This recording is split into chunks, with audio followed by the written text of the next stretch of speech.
Section 8.2 covers adding and subtracting rational expressions.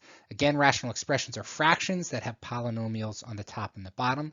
And the important thing to keep in mind is that anytime we add or subtract fractions, they need to have a common denominator.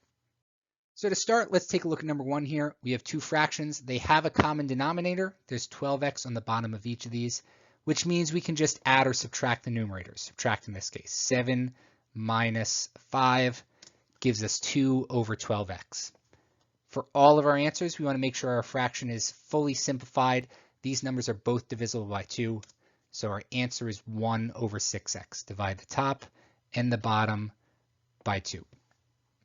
In number 2, again, we have a common denominator, x squared plus 1. So we're going to add those numerators, and we get 2x squared plus 2. For the entire chapter, we want to make sure all of our answers are fully factored. So nothing we can do on the bottom here, but on the top, we can take out a GCF. The GCF is 2.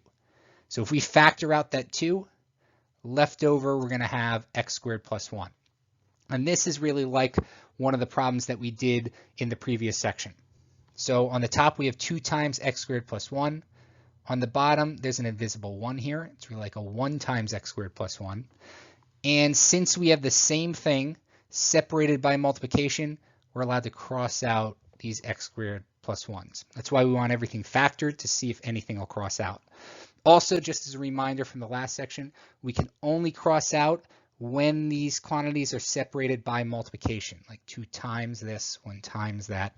Okay, over here, for example, we have an x squared and we have an x squared. We're not allowed to cross those out because they are separated by addition. Okay, same would be the case if it were a subtraction.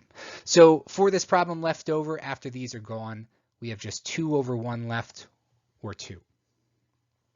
Number 3 doesn't have a common denominator. We have 3 over 4x minus 1/7, which means we're going to need to make a common denominator. I'm going to do this the same way that we do any other fraction problem that doesn't have a common denominator. So we want to make both of these into the same thing. So 4x and the 7 can be turned into the same thing by multiplying them with each other. Sometimes there's a smaller number that we can multiply them both by, but multiplying by each other will always work. We just want to make sure that when we get to our answer, we have it fully simplified. So both of these are going to turn into a 28x on the bottom. Okay. Anything that we do to the bottom, we also have to do to the top. So on the top, we have to multiply this 3 by a 7, and over here, this 1 gets multiplied by 4x. That's going to give us 21 in the first fraction, minus 4x in that second fraction. They have common denominators at this point. We can just subtract those numerators. Okay, there's nothing we can combine in the numerator. There's nothing we can factor out. And we're not allowed to simplify part of a fraction. So we can't do like just these two and make it 1 over 7x. They would all have to be divisible by 4, which they're not. Okay, so our answer is just this blue solution here. Now, all 3 of those problems are leading up to a question like this. We have 2 fractions, they have very different denominators, and at first glance, it looks like it's going to be really tough to make these into a common denominator. So first thing we're going to want to do is factor everything we can. There's nothing we can factor in this. However, in this second denominator, there's a GCF. Okay, we can take a 3 out. They also both have x's. We're going to take out the smallest x that they have. So our GCF is a 3x. That gets moved to the outside, and then we just divide each of these by that GCF. So divide it by 3x gives us the inside. Okay, as an added step, I'm going to have you guys break these up into all their factors. So for example, 3 times x squared is really 3 times x times x. 3 times x times 3x minus 4 was just all separated already. So what we want to do is we want to make these two into the same thing. And the way we're going to do that is just by giving each fraction what it's missing compared to the other one. We're finding what's called the least common multiple. It's the smallest thing that we can turn both of these denominators into by multiplying them by what's missing. So we have 3x and x. In the other one, we have 3x and 3x minus 4. If one has something and the other doesn't, we want to give the denominator the thing that's missing. So for example, this bottom one has a 3x minus 4. This top one does not. So we're going to have to multiply that by a 3x minus 4. This top one has 2 x's. This bottom one only has 1 x, so it needs an additional x. If we do that, all of these end up being the same thing, having the same common denominator. So first fraction, we said we're going to multiply by 3x minus 4.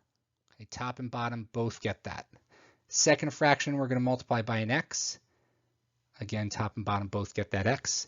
And once we do that, we have a common denominator, just 3 times x times 3x minus 4 in both of these fractions. So across the top here, we have 3x minus 4 plus x. Okay, these are now the same, and we can just add all these together. We have 4x minus 4 on the top, 3x squared times 3x minus 4 on the bottom. Again, we want to make sure all of our fractions are fully simplified, fully factored. There is a GCF on the top here. It's a 4, but there's nothing we can cross out. This is our answer. Let's do another one just like that. So again, we have 2 different denominators. We want to factor them as our first step. So this we're going to earmuff. This we're going to take out a GCF, which is going to be 12. Okay, so earmuffing that left one gives us x minus 4 times x plus 3. And taking out a 12 on the right side gives us 12 times x minus 4. We want a least common multiple between these 2 denominators.